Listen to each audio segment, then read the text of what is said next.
پچھلے کئی دنوں سے لوگ وہاں بیٹھے ہوئے ہیں جو نان وائٹ ہیں، ان کو پولینڈ میں نہیں آنے دے رہے ہیں، صرف یوکرینین اور گوروں کو آنے دے رہے ہیں۔ اور دوسرا آپ یوکرین کا جو ایسٹرن سائڈ ہے وہ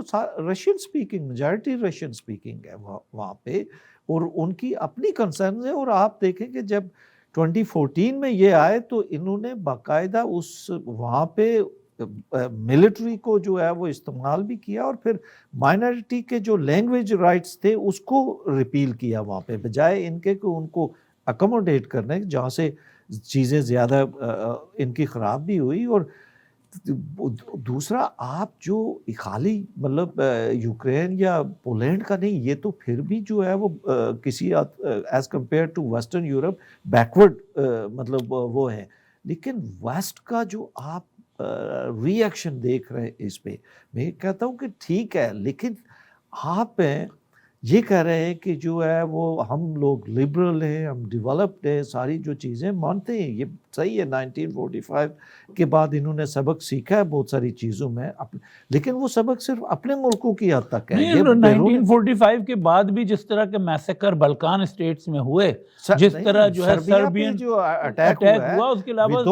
without the approval of UN، Serbia پہ ہوا وداؤٹ دی اپروول، اور پھر جس طرح مارا گیا بوسنیا ہرزیگووینا میں، جس طرح جو ہے سنائپرز اور ان کو جو ہے عام عوام کو مارا گیا، تو یہ کون سے یورپ کی بات کرتے ہیں کہ یورپ میں کیسے؟ یہ نہیں ہو سکتا ہے نا۔ اب چونکہ بنیادی پرابلم اس وقت یوکرین کا نہیں ہے، پرابلم بنیادی یہ ہے کہ جو ایک امریکن ہیجمونی ہے اس کو چیلنج کیا ہے پوٹین نے، اور چونکہ حالانکہ Ukraine as a neutral state اگر رہتا تو وہ دونوں سے بینیفیشری بھی ہوتا، اور وہ بہتر اکنامکلی جو ہے وہ پروگریس بھی یوکرین کر سکتا تھا، لیکن چونکہ وہاں پہ لایا ہی جو ہے وہ US بیکڈ جو ہے وہ پریزیڈنٹ کو، اور رشیا کو انسرکل کرنے کے لیے، تو یہ جو چیزیں وہاں پہ ہوئی ہیں، تو اس کے لانگ ٹرم جو کانسیکوینسز ہیں میرا خیال ہے وہ کافی جو ہے وہ زیادہ ہوں گے۔ اور جس طریقے سے یورپ جو ہے وہ اب جرمنی ری آرم کر رہا اپنے آپ کو، دوبارہ سٹارٹ کیا ہے، تو یورپ چونکہ بہت ساری چیزوں سے نکل چکا تھا، اور وہ اب اس پریشر سے یورپ وہ اکنامک ایشوز پہ وہ تھے، اب اسلحہ پہ جو ہے وہ اسلحہ جو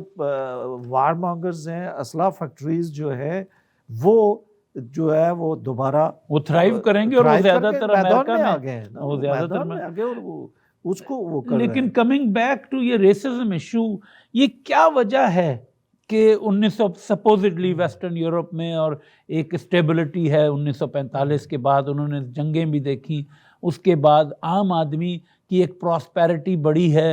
ایجوکیشن کا لیول بہت زیادہ ہے، اور ایک لبرل ایجوکیشن ہے جس میں وہ بہت سارے لوگ ہسٹری کو بھی کافی ان بائس طریقے سے پڑھتے ہیں سپوزڈلی، لیکن ایسا کیوں ہوتا ہے کہ ایک ذرا سا جیسے ہی کوئی ذرا سا تاریخ کا ایک موڑ آ جاتا ہے جس کے اندر ایک کانفلکٹ بن جائے کچھ، تو سب سے پہلے عام لوگوں سے لے کے گورنمنٹ تک کا ان کا ریسزم نکل کے فوراً باہر آ جاتا ہے؟ تو یہ کیا وجہ ہے کہ اتنی سویلائزیشن کوٹ اینڈ کوٹ، اتنی ایجوکیشن، اتنی لا جو انہوں نے بنائے ہوئے، لاز بہت اچھے بنائے ہوئے ہیں، لیکن اس تمام کے باوجود ایک اور تقریباً 80-85 سال ہو گئے 1945 کے بعد سے، تو جو ہے یا 70-75 سال، تو اس میں جو کافی ایک بڑا ٹائم ہے جس میں 2-3 جنریشنز جو ہیں وہ گزر چکی ہیں، تو کیا وجہ ہے کہ ریسزم اسی طرح نکل کے باہر آتا ہے؟ نہیں، آپ دیکھیں مسئلہ یہ ہے کہ چونکہ امریکہ میں ہم نے جو ہے وہ ٹرمپ کے الیکشنز میں چیزیں نہیں دیکھی کہ کیسے ایک دم جو ہے وہ ساری ہوئی، یا امریکہ کے اندر جس طرح جو کالوں کو مارا جاتا ہے کے جو ایشوز ہیں وہاں پہ وہ چیزیں کوئی اس طریقے سے ختم تو نہیں۔ تو بنیادی طور پہ یہ ہوتا ہے کہ جہاں بھی انڈسٹریلائزیشن ہوتی ہے، اربنائزیشن ہوتی ہے، تو لوگوں کے رویے جو ہے وہ بدلتے جاتے ہیں، وہ چاہے آپ ایشیا کے اندر کر دیں، جو بھی جس طرح فرض کریں چائنا میں اب جتنی تیزی سے چیزیں ہو رہی ہیں، لیکن چائنا میں جو بنیادی اس کا پرابلم ہے کہ فریڈم آف اسپیچ نہ ہونے کی، ڈیموکریٹائزیشن نہ ہونے کی وجہ سے اس طریقے سے چیزیں مطلب سوشل انسٹیٹیوشنز کے اندر جو ہے چیزیں مطلب وہ نہیں وہ جاتی ہیں. لیکن اب ہیں تو سارے وہی اسی ہسٹری کو، اسی لیگیسی کو جو ہے وہ کیری کر رہے ہیں، جو پرانی یورپین جو ہے وہ لیگیسی ہے. آپ صلیبی جنگوں سے لے کے آج سیکنڈ ورلڈ وار تک اگر آپ دیکھیں گے تو یہ ایک چیز تو یورپ کی ہسٹری جو ہے وہ رہی ہے. اور ڈیموکریسی اور رول آف لا جو انسٹیٹیوشنز ہیں ان کی وجہ سے ہمیں وہاں ایک بیٹر جو ہے وہ چیزیں نظر آتی ہیں، رول آف لا کی وجہ سے. اس کا مطلب یہ نہیں ہے کہ تمام لوگ چینج ہو گئے ہیں. آپ وہاں پہ ہاں ٹھیک ہے، ایک جو ایجوکیٹڈ، ایک لبرل پرو لیفٹ جو ہے وہ ایک اسکول آف تھاٹ ہے، ان کے اندر آپ کو تو چیزیں سلائٹلی اور وہ ایڈیالوجیکل چیزوں کی وجہ سے آپ کو نظر آئیں گی. جیسے جو ہے وہ جب سوویت یونین تھی تو سوشلزم ورسز وہ، لیکن ان جنرل اگر آپ دیکھیں گے تو آپ کو بہت ساری چیزیں وہاں پہ اور وہ ریفلیکٹ ہو رہی ہیں. اب چھوٹے چھوٹے انسیڈنٹس میں جو مطلب یوگوسلاویا میں جو چیز ہوئی، آپ کو دیکھیں کس طرح کتنا قتل عام ہوا ان چیزوں میں. اور وہاں کیا تھا، وہاں یہی ریسزم ہی تھا، نیشنلٹیز تھی نا ایک دوسری جو تھی، تو اس حوالے سے انہوں نے وہ کیا. تو میں یہ سمجھتا ہوں کہ کوئی اتنی بڑی چینج جو ہوتی ہے نا کہ آپ کی جو ایک بالکل کلچرل جو ہے وہ ٹرانسفارمیشن، ایک کمپلیٹ نیوٹرل جو ہے وہ اپروچ، نان ریسسٹ اور ان چیزوں یہ وہاں پہ میں نہیں سمجھتا ہوں. اور وہ ابھی ہمیں نظر آ رہی ہے کہ ایک حملہ ہوا ہے تو اس پہ انپریسیڈنٹلی ہم دیکھ رہے ہیں چیزیں، جس طرح ری ایکشن ہمیں، اور حملہ بھی جس کے اندر جیسے 9/11 جب ہوا جس میں ایک بھی افغانی نہیں تھا تو نزلہ سب افغانستان پہ اور اس کے بعد عراق پہ گزرا. اسی طرح اس حملے میں اور اس کانفلکٹ میں کوئی فریق ہے ہی نہیں، نان وائٹ نان یورپین کوئی فریق ہے ہی نہیں. لیکن ہمیشہ کمپیریزن اور ٹو پٹ ڈاؤن جو ہے ان کو، پر وقت ہمارا کم ہے، ہم کو آگے بڑھنا ہے. اب اس کانفلکٹ کے نتیجے میں پاکستان جیسے ملکوں پہ جو ایک، اور پاکستان میرے خیال میں ایک کافی یونیک کیس ہے کہ وہ اس کی جیوگرافی جو ہے جہاں وہ موجود ہے، چین کے ساتھ وہ تعلقات بہتر بنانا چاہ رہا ہے، امریکہ کے ساتھ بنانا روس کے ساتھ بنانا چاہ رہا ہے. امریکہ کے تو ہم ڈپینڈنٹ ہیں، غلام ہیں. ابھی ایک جو نو ایگزٹ فرام پاکستان کتاب ہے اس میں بھی اس نے لکھا ہے کہ پاکستانی حکمران، اس میں سیاستدان، اس میں بیوروکریٹ، اس میں فوجی سب شامل ہیں، کہ اپنے آپ کو صرف ویزے کے لیے، اپنے بچوں کی اسکالرشپ کے لیے بیچ دیتے ہیں. تو امریکہ کے پاس تو ہم نے اپنے آپ کو گروی رکھا ہوا ہے، لیکن سپوزٹلی ہم روس اور چین کے ساتھ تعلقات بہتر بنانا چاہ رہے ہیں. اس میں بھی کتنی ایمانداری سے کرنا چاہ رہے ہیں یہ بھی ڈیبیٹیبل ہے. لیکن ایک عجیب ڈائلیما میں پاکستان ہے، کیونکہ عمران خان گئے، روس اگر نہ جاتے تو بھی پرابلم تھا، چلے گئے تو بھی پرابلم ہے. یعنی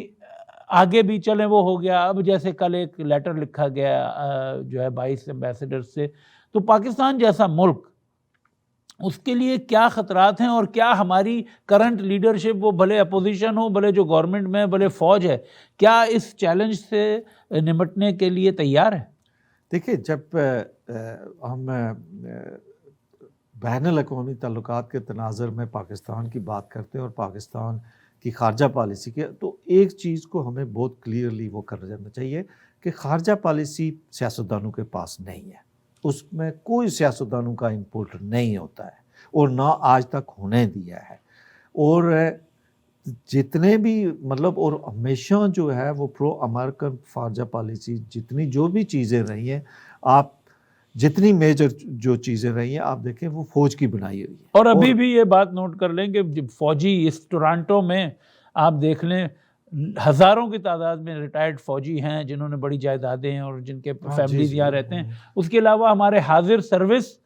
یا ریٹائرڈ زیادہ تر جرنیلوں اور بڑے بڑے افسروں بیوروکریسی کے اثاثے ویسٹ میں ہیں. اور جن کو بہت آرام سے، جس طرح انہوں نے رشین کی چیزیں جو ہے وہ بلاک کی ہیں، اگر پاکستان جو ہے وہ ان کی پالیسی ٹو نہیں کرتا تو ان کے لیے بہت ایزی ہے کہ یہاں پہ بھی ان کے اثاثے جو ہے پرسنل ان کو نقصان پہنچا سکتے ہیں۔ یہی مسئلہ ہے نا۔ تو اب اس میں تو میرا خیال ہے سیاستدانوں کو تو ہمیں ایک سائڈ پہ چھوڑ دینا چاہیے، جہاں خارجہ پالیسی کی، اور خاص کر کے خارجہ پالیسی امریکہ کے ساتھ، انڈیا کے ساتھ، چائنا کے ساتھ، یہ 3-4 جو بڑے ممالک ہیں، یورپ کے ساتھ، لیکن دیکھیں خارجہ پالیسی کا بھی ڈائریکٹ تعلقات آپ کی داخلی پالیسی سے بھی ہے، کہ اگر آپ کی اکانومی، سب سے امپورٹنٹ چیز ہے کہ اگر آپ کی اکانومی اسٹرانگ ہوگی تو آپ خارجہ پالیسی میں بھی کوئی انڈیپینڈنٹ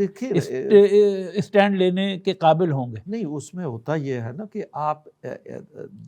داخلی بھی دیکھیں نا، سیکیورٹی کی پالیسی بھی جو ہے وہ فوج کے پاس ہوتی ہے، تو آپ جو ہے ان کو ڈس انٹینگل نہیں کر سکتے، یہ آپس میں جڑے ہوئے ساری چیزیں، اور آپ جو ہے وہ اپنی معیشت کو اسی طریقے سے جو ہے وہ بہتر بنا سکتے ہیں جب کوئی ایک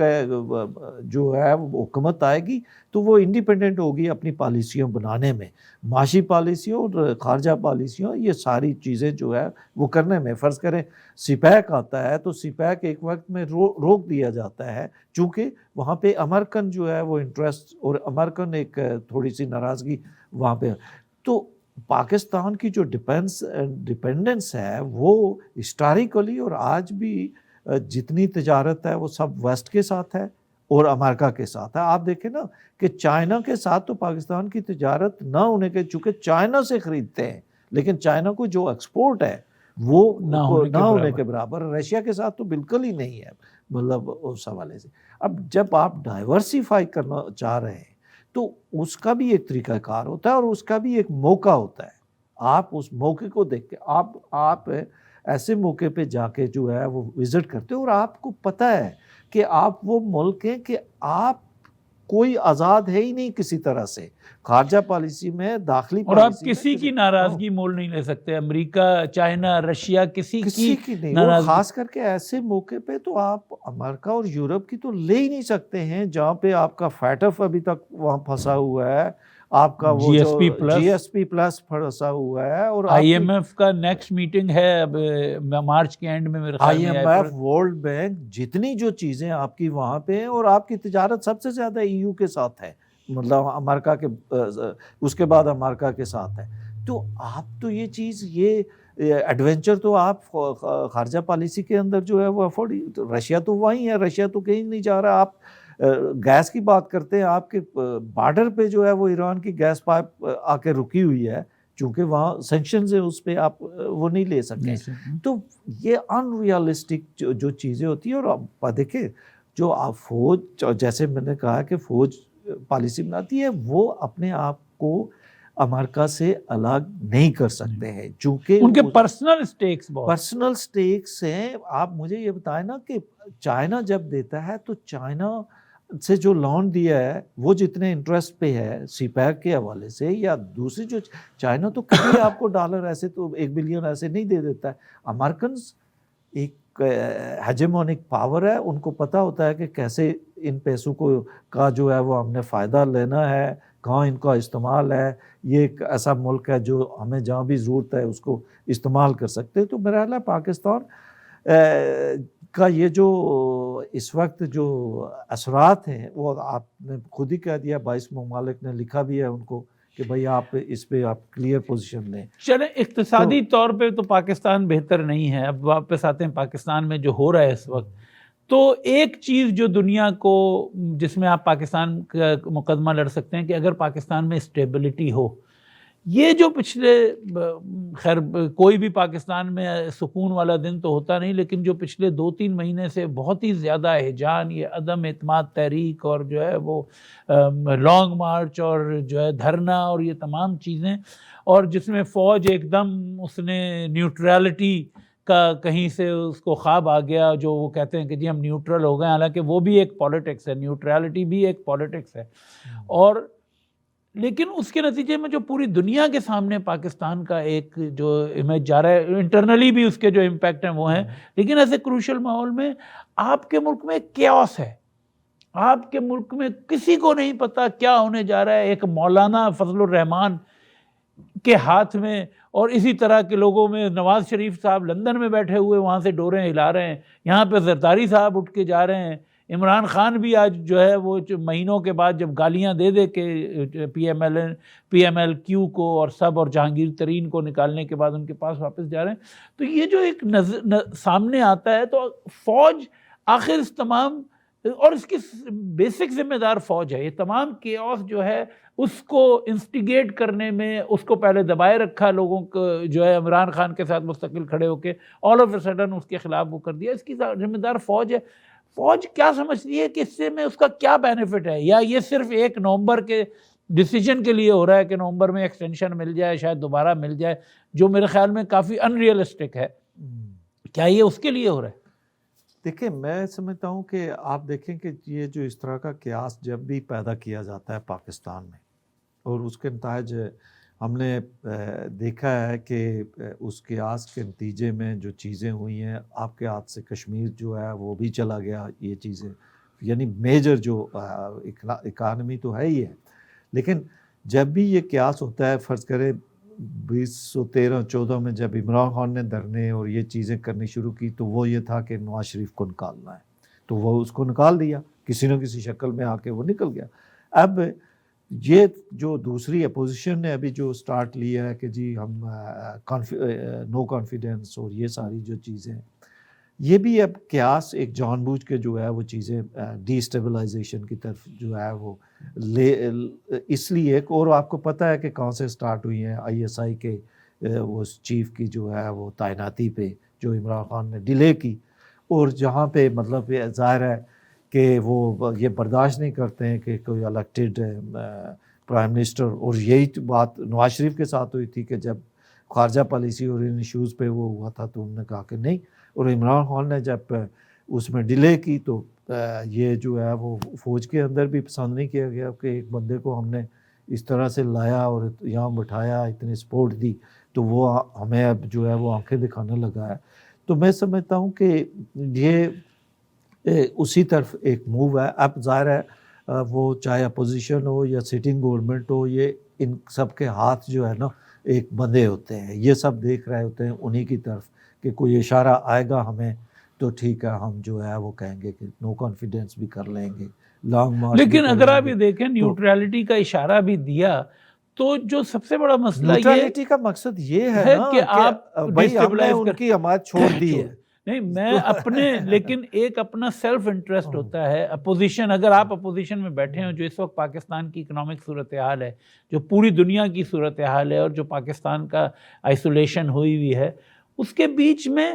کیوں آپ جو ہے 3.5، یعنی عمران خان کے اگر آپ خلاف عدم اعتماد کامیاب کر دیں، عمران خان بہت آرام سے شہید بن جائیں گے کہ میں تو بہت کچھ کر رہا تھا، میں نے پالیسیز بنائی اور اگلے 1 سال میں پاکستان نے بدل جانا تھا۔ اور دوسری طرف چلیں، ٹھیک ہے وہ نہیں بن سکتا، فرض کریں اسٹیبلشمنٹ میڈیا پہ کنٹرول رکھتی ہے، وہ نہیں بننے دے گی، لیکن کیا اپوزیشن سمجھتی ہے کہ وہ کوئی چینج لا سکتی ہے؟ کیونکہ جہاں پہ حالات ایسے ہیں جہاں پہ فوج 1 انچ دینے کو تیار نہیں ہے۔ اس کی وجہ ہے اس کے، اور اس میں اپوزیشن کے بھی جو کنسرنز ہے وہ جینون اس وجہ سے، وہ کو لوگوں کے تناظر میں نہیں ہے کہ لوگوں کو وہ اپنے وہ یہ ہے کہ ان کو یہ ہے کہ بھائی اگر اس ٹائم پہ ہم نے اس کو نہیں نکالا تو یہ جنرل فیض امین کو جو ہے وہ آرمی چیف لے آئے گا، ٹھیک ہے، جنرل فیض امین جو ہے وہ، اور پلس پھر وہ مزید ہم مقدمے بنا کے اسی طریقے سے جس طرح پہلے اپوزیشن کو جو ہے وہ ڈالتا رہا، ابھی جو پیکا کا جو ہے وہ آرڈیننس لے آیا ہے میڈیا، تو اس میں عمران خان کی ذاتی غلطیاں بھی بہت ساری ہیں۔ میں سمجھتا ہوں کہ عمران خان کو جو اپوزیشن ملی تھی، اگر عمران خان میں سیاسی تھوڑی سی بھی میچورٹی ہوتی ہے، انڈرسٹینڈنگ ہوتی سیاست کی، تو 5 سال کیا وہ اگلے 10 سال جو ہے وہ وہاں پہ لگاتا۔ لیکن عمران خان کا ایک پولیٹیکل تو چونکہ اس کا کبھی بیک گراؤنڈ ہے، اور پولیٹیکلی اتنا میچورڈ آدمی، مطلب ایک ضدی بچہ، ہاں بالکل ضدی بچہ جو ہے، اس کے نتیجے میں اپوزیشن کو یہ خطرات ہیں کہ بھائی اگر اس وقت ہم نے یہ اپارچونیٹی اس کو دے دی بھی تو یہ آگے جا کے بھی ہم 5 سال جو ہے وہ اسی طریقے سے الیکشن مینوپلیٹ ہوں گے اور وہ چیزیں ہوں گی، اور ہم جو ہے وہ پھر جو ہے وہ باہر ہوں گے۔ نہیں لیکن دیکھیں نا اس کے ساتھ یہ تو چانسز ہیں کہ اگر وہ جو یہ ڈیزاسٹر ہے اس کو کنٹینیو ہونے دیں، کیونکہ آپ فوج کو ایک طرف اگر کنٹینیو ہونے دیتے ہیں تو یہ جو ہے سارا سسٹم ڈھہ جائے گا، کیونکہ پاکستان میں کیپیسٹی نہیں رہ گئی اپنی اکانومی کو چلانے کی۔ آپ کی بات بالکل بجا ہے، لیکن مسئلہ یہ ہے نا کہ وہ یہ سمجھ رہے ہیں کہ ہر چیز چونکہ پرسنل اپنے پرسنل انٹرسٹ کے اور گرد، دوسرا ان کو عوامی سٹرگل پہ یقین نہیں ہے۔ وہ یہ کہہ رہے ہیں کہ بھائی یہ اگر فوج آرمی چیف اس کے فیور کا آ گیا تو پھر تو ہمارے پاس، چونکہ وہ تبدیلی تو وہاں سے لانے چاہتے ہیں اور وہیں سے آتی ہے، ہمیشہ آتی بھی وہیں سے ہے۔ تو یہ بنیادی پرابلم ہے جو اس وقت اپوزیشن جس وجہ سے اکٹھی ہو رہی ہے۔ ورنہ آپ دیکھیں نا کہ پیپلز پارٹی اور